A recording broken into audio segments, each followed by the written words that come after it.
My name is Lena Moore, and I'm 27 years old. I work as a graphic designer at a small marketing company in the city. People often describe me as quiet, thoughtful, maybe a little shy. I dated a few guys, laughed at love jokes, and waited for the kind of romance movies always promised. But lately, something inside me has been changing. Something I can't easily explain. Something that makes me ask myself a question I never thought I would. Am I a lesbian? It started one quiet afternoon. My friend Claire and I met for coffee after work. We've been friends for 2 years. She's bright, talkative, and has the kind of smile that can lift the whole room. That day, she wore a soft blue sweater, her hair tied loosely, a few strands falling around her face. We sat by the window, sharing stories and laughter. I remember the way her voice danced when she spoke, gentle and warm. I laughed with her. But then, something happened, something small, yet powerful. She brushed her hair behind her ear, looked at me, and smiled. And for a moment, my heart skipped a beat. It was the same flutter I used to feel when I liked someone, but this time, it wasn't with a boy. It was with her. I froze for a second. I tried to shake it off. No, Lena, you're just imagining things. But that night, when I lay in bed, I couldn't stop thinking about her.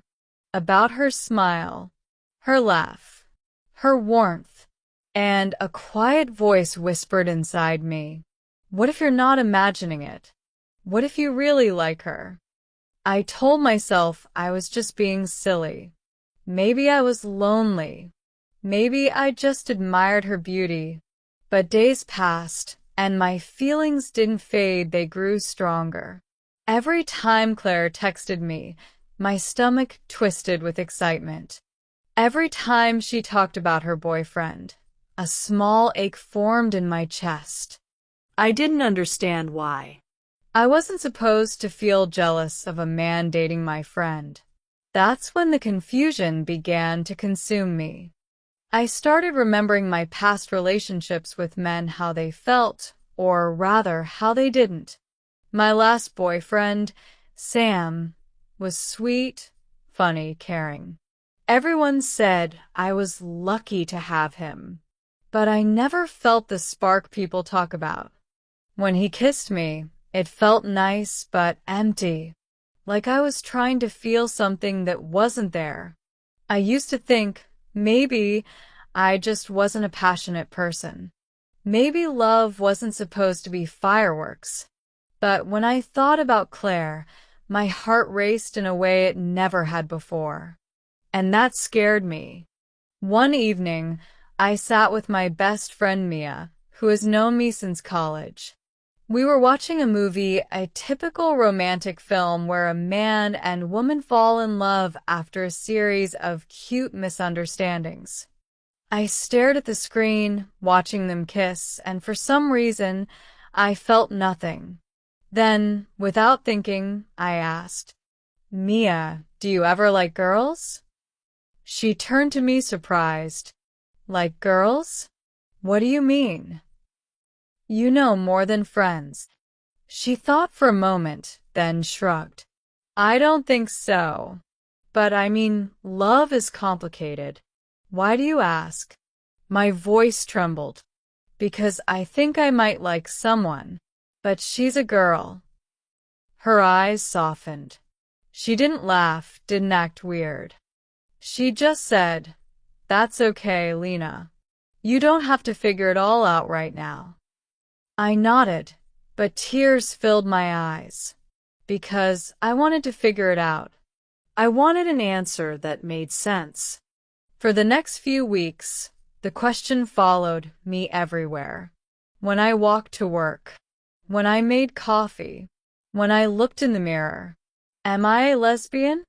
I whispered once, staring at my reflection. The word felt heavy, strange, and somehow forbidden.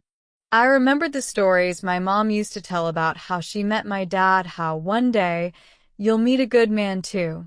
The word man echoed in my head like a rule I didn't remember agreeing to. What if I wasn't meant to meet a man? What if I was meant to meet a woman? The thought both scared and comforted me. A few days later, Claire invited me to a small local concert. It was crowded, noisy, but she looked so alive, laughing, dancing, pulling me through the crowd. At one point, she grabbed my hand so I wouldn't get lost. That simple touch felt electric. I stared at her hands. She didn't notice, but I did. After the show, we walked outside under the city lights. She smiled and said, "That was fun, right?" I could barely speak. I just nodded. She stepped closer to hug me goodbye. Her arms wrapped around me, soft and warm. For a few seconds, I didn't want to let go. When I got home, I sat in the dark and cried. Not because I was sad, but because something inside me finally made sense. I liked her, not as a friend, not as a sister, but as someone I wanted to hold, to love, to kiss. The next morning, I wrote in my journal, "I think I like women." I don't know what this means for my future, but I know I can't pretend it's not real. Those words looked strange in my handwriting, like they belonged to someone else. But they were mine. Still, I wasn't ready to tell anyone else. The world around me felt too sharp, too judgmental. I needed to be sure before anyone else knew. At work, my coworker joked, "Lena, you should meet my cousin. He's single and super handsome." I smiled politely, pretending to laugh. But inside, a quiet voice said, "That's not what you want anymore." I felt trapped between two worlds, the one I used to know and the one I was just beginning to understand. I started spending more time alone, walking in the park or sitting by the river after work. The air felt lighter there, away from expectations. One evening, as the sun set, I whispered to myself, "It's okay not to know everything yet." And for the first time, I almost believed it. A few weeks later, Claire called me. Her voice sounded sad. "My boyfriend broke up with me," she said. My heart ached for her, not out of jealousy, but out of love, the kind that wanted to take away her pain. We met at the same cafe.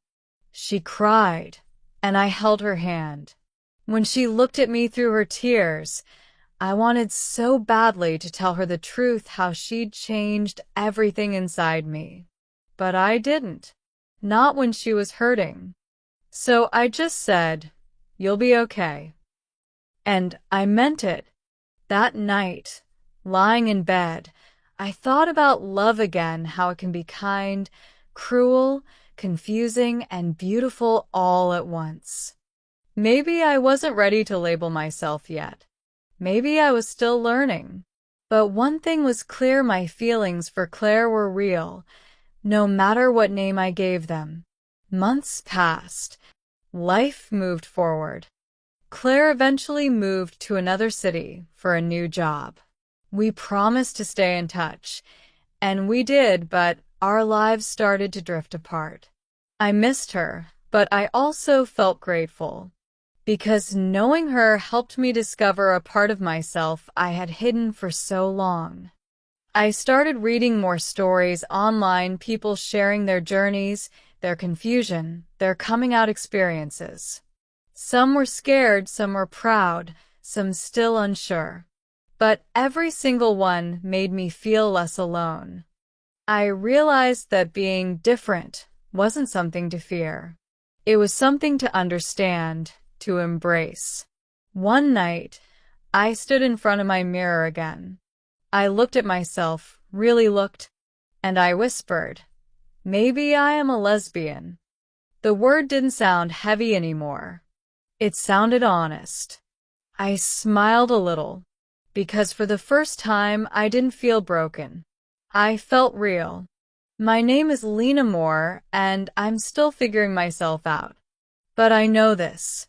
I'm not strange, I'm not wrong, and I'm not alone. It took me years to understand that love doesn't have to fit a picture someone else painted. It can be quiet, unexpected, and still true. Sometimes I still wonder what people would think if they knew. But I've learned that the most important person who needs to accept me is me. Maybe someday I'll meet another woman who makes my heart race the way Claire once did. And when that happens, I won't run from it. I'll smile, hold her hand, and know this is who I am. And that's okay.